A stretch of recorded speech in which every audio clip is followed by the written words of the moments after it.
C'est une petite chapelle provençale comme on en trouve beaucoup à Grasse, située sur les flancs de coteaux, au milieu de 300 oliviers centenaires. On y a habité pendant 1 an avec nos 2 enfants et on a décidé de la transformer en gîte.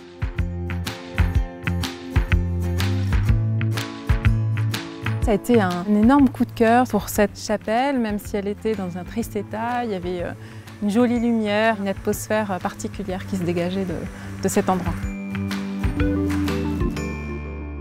Quand on a acheté le terrain, la chapelle était complètement en ruine. Elle a d'abord été squattée, murée, puis taguée. On a commencé par la mettre à l'abri, refaire le toit, l'isoler. On n'a rien modifié à la structure, on a juste fait faire des fenêtres sur mesure pour s'adapter aux ouvrants existants. À l'extérieur, on a décrouté l'ancien crépi qui avait pris beaucoup d'humidité, qui était abîmé. On a découvert la pierre et on a décidé de rejointoyer avec un enduit de sable et de chaux. On nous a pris pour des inconscients, pour des fous. On est courageux, on savait ce qu'on voulait, on s'est retroussé les manches et on y est allé. L'aménagement de l'espace intérieur a été très simple dans le sens où on voulait respecter l'endroit, le lieu au maximum.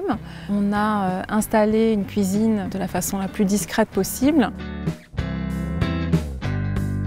On a laissé cette grande pièce en pièce à vivre.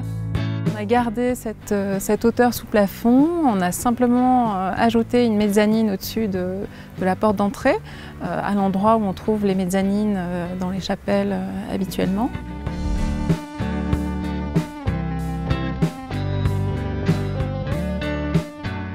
On voulait lui donner un style très simple, très sobre, mais avec des beaux matériaux et des matériaux naturels. Principalement la pierre et le bois.